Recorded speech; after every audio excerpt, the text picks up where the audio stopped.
Para intentar una correlación entre el calendario de Anáhuac y el calendario europeo, uno de los primeros pasos es entender la duración del año trópico.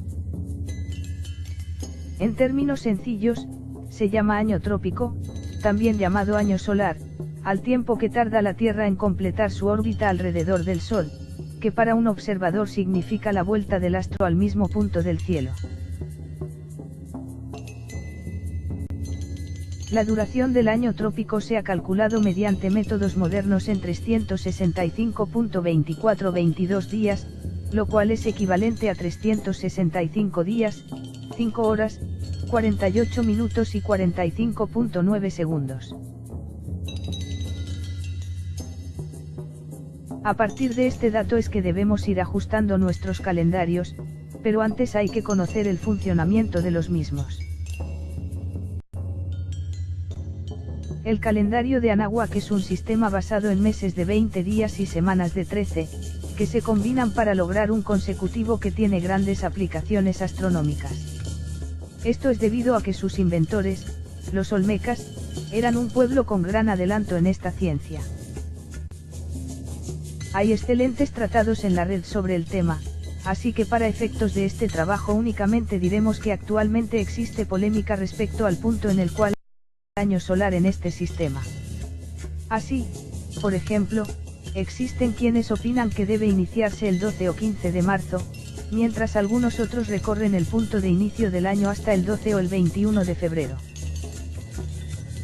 Más allá de esto, es importante comprender el funcionamiento y evolución del calendario europeo, ya que sin ello no podremos captar el mensaje que se desea transmitir en este trabajo.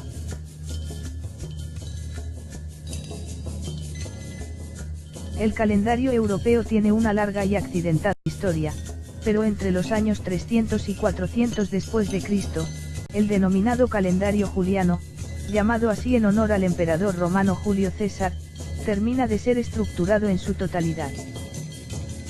Este calendario juliano contaba años de 365 días, agregando cada 4 años un día extra, denominando a estos años como bisiestos.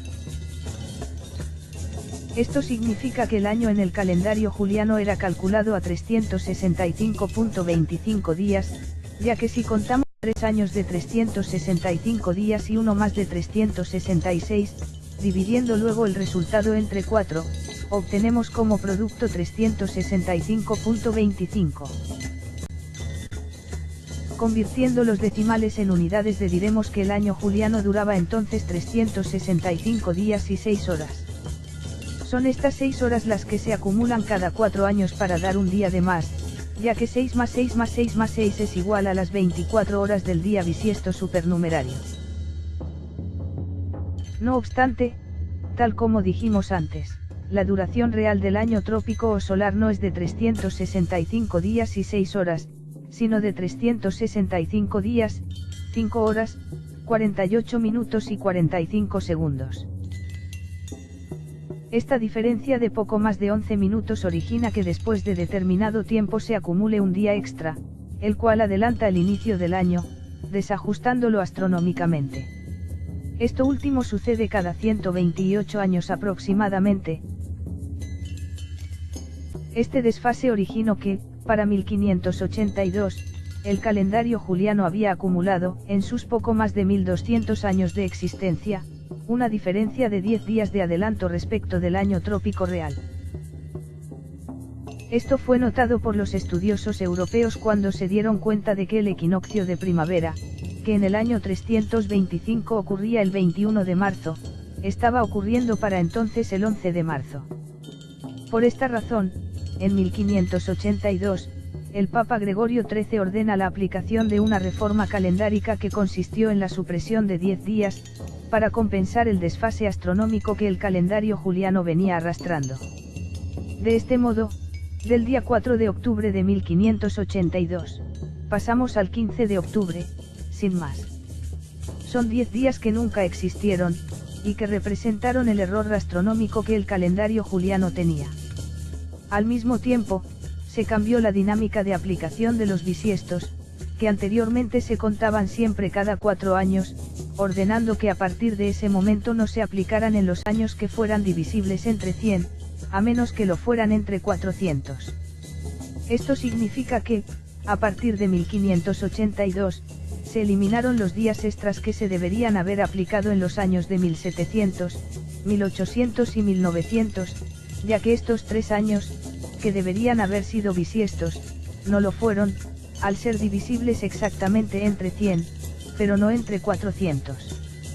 Con esta medida se logró que el nuevo calendario, el cual en honor a su fundador se denomina calendario gregoriano, evitara el desfase que su predecesor había acumulado, pasándose de un error de un día cada 128 años a un día cada 3.300 años. Es en este punto donde podemos empezar a hablar ya de una correlación con el calendario de Anáhuac. Si consideramos, por ejemplo, que en 1521 el año de Anáhuac hubiera iniciado en 2 de marzo, tenemos primero que considerar los 10 días suprimidos en 1582 para eliminar el desfase que arrastraba el calendario juliano. Esto no significa, de ningún modo, interrumpir la sucesión de días anahuacas, sino únicamente considerar que del día 4 de octubre se pasó al 15 de octubre, siempre en el calendario europeo. Si observamos esto gráficamente quizá podamos entenderlo mejor. En la tabla que observamos en este momento, vemos a la derecha la sucesión de días europeos, en octubre de 1582. A la izquierda se observa el consecutivo de días de Anáhuac. Puede observarse cómo la corrección no afecta al calendario anahuaca, sino solo al europeo, saltando del 4 al 15 de octubre.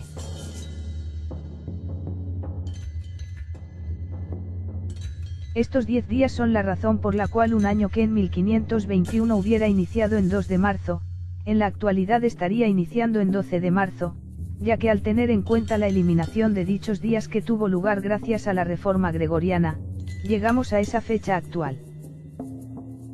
No obstante, no hay que olvidar que dicha reforma incluyó también un cambio en la dinámica de aplicar bisiestos, de modo que hay que descontar igualmente los 3 días que no se contaron como tales en los años de 1700, 1800 y 1900.